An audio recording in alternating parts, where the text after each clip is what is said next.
Macca's Guides. Hey guys, Macca here, continuing on the Quantum Break Collectibles Guide. This is Act 3. In Junction 1 I picked PR, and in Junction 2 I picked Personal, but I don't think the Personal option has any effect on any of the collectibles. At the beginning of Act 1, after taking out a turret, to your right hand side next to a large cannon, up the stairs you'll find your first Chronon Source. Just past the last collectible, you'll see these two enemies. Take them out and you'll see a sign directly behind them which you'll want to interact with. Time felt broken here.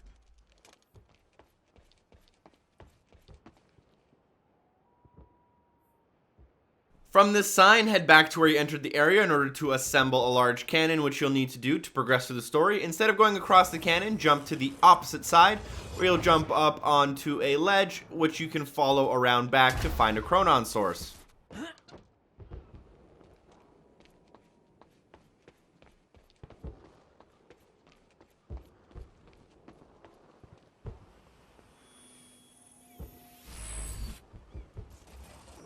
Now reassemble the cannon and make your way across. Before going through the fence, make sure you go down the stairs to the left and pick up the next Chronon Source.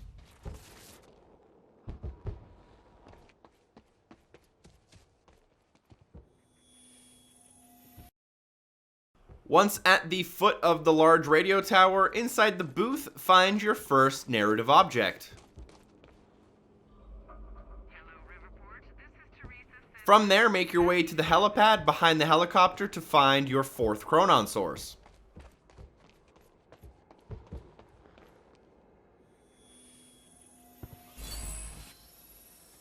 From there, directly across on the other side, under the radio tower, you'll have to make your way down a set of stairs. You can find your next Chronon Source.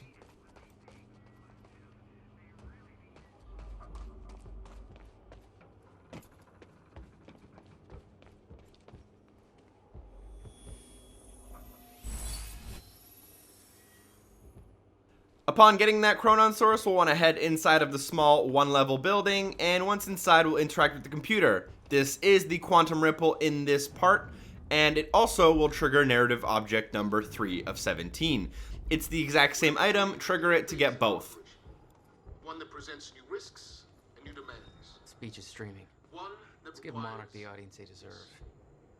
Coming out of the elevator, there's a sign behind the 3 soldiers. Make sure you interact with it. There's another version of this sign later on, which you can look at and unlock it through that sign instead. Now go to the next area by using your time stop on the automatic doors to get through them.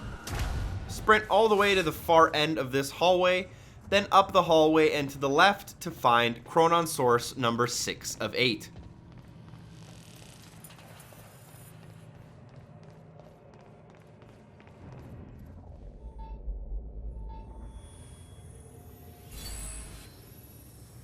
Now from that Chronon Source, you'll want to head in the direction of the objective, which is another set of automatic doors. In the room directly before them, we can find 2 narrative objects. One is a whiteboard, and I believe the other is a computer across the room.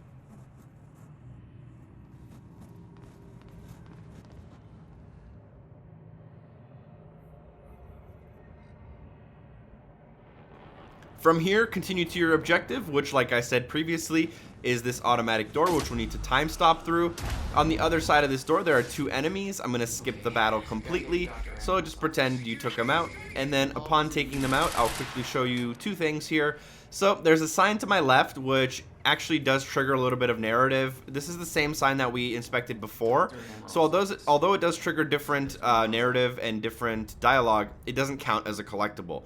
Instead, you'll have to access the large sign on the end right there called Monarch Technology Timeline, which is a timeline of everything Monarch has done. From that, you'll have to go to the left and down the hall. At the very end of the hall, you can find your 7th Chronon Source.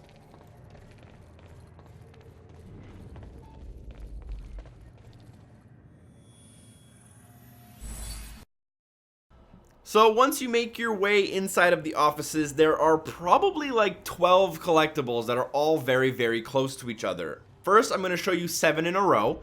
After that, I'm going to pick up an Intel, pick up a couple more narrative objects, pick up another Intel, and a Chronon Source.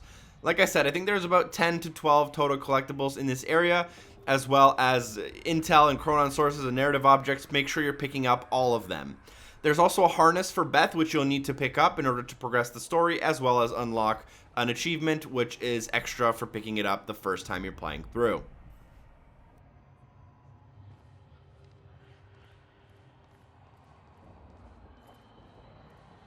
The Admiral had tried to warn Paul. The end of time was approaching quickly. Less than 24 hours away. Mr. Serene believed it would take years to run its course. Admittedly, he was wrong. That there looks like what Beth wanted. Oh, shit. Emerald's at the party. The stutter won't last. I better find a way out of here and get to the party.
Part 2 starts directly after Part 1. You can actually see some of the collectibles in Part 2 from Part 1, oddly enough.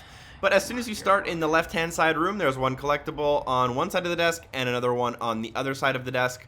Inside of the other office, just slightly across the hall, you can find your third narrative object. And then you'll want to go upstairs. In one of the offices above you, there is a Chronon Source.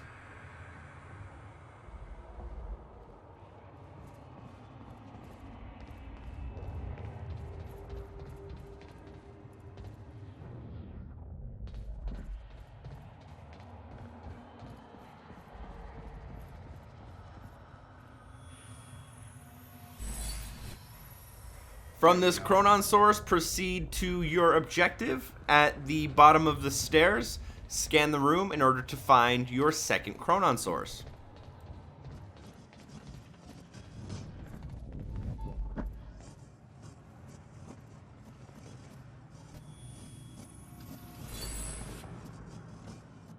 Once inside the parking garage, you'll go to the right-hand side. You'll probably need to take out some enemies, and you'll find your narrative object number 4 of 7. This is also a Quantum Ripple. They are tied together, and this is a song or an erotic audiobook that plays in the loudspeaker of the Monarch headquarters. After using a switch to open a door and defeating some enemies, make your way through that door and interact with the radio for narrative object number 5 of 7. Go through the next door and you'll find the Chronon Source number 3 of 8. Monarch Actual is moving in to intercept. This is Home Guard 5.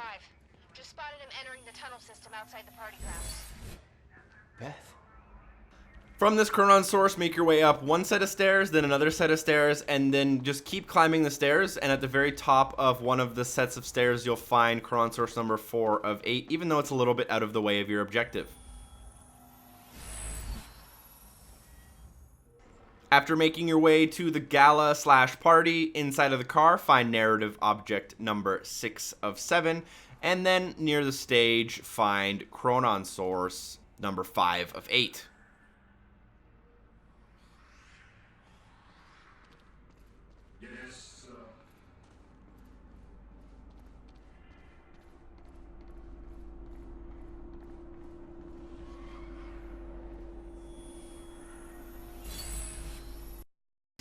After a small cutscene, you should see a screen just like mine telling you to go upstairs.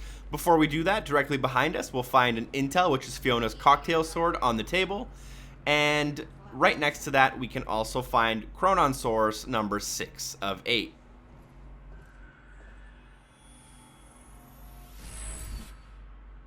All right. From there, we'll want to head up the stairs towards our objective. Before entering our first indoor room, we can find a small cell phone or tablet on a bench next to the entrance. There's a boat dock right outside the mansion.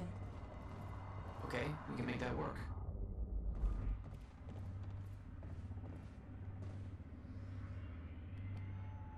From this, go inside through the room and then make your way onto a small kind of patio, outdoor patio. And before going through the next set of doors, which triggers a cutscene and doesn't let you return, make sure you head to the very end of this balcony area on the left-hand side to find Chronon Source number 7 of 8. A little bit after the previous collectible, we'll be outside. There's going to be a lot of fireworks you can shoot, quite a few enemies, and you're going to need to press a button as your primary objective once all the enemies are cleared. On one of the balconies nearest the water on the highest point of this area, you can find your last Chronon Source of Part 2. That's actually the last collectible of Act 3 because there's no Part 3 and there are no collectibles in the third junction. Thank you guys so much for watching. Feel free to drop a like and share it with a friend if you found it useful. Special shout out to Hair and Giggles as well as everyone on Patreon for supporting the show. Again, thank you guys for watching. Hopefully I see you in the next video. Peace!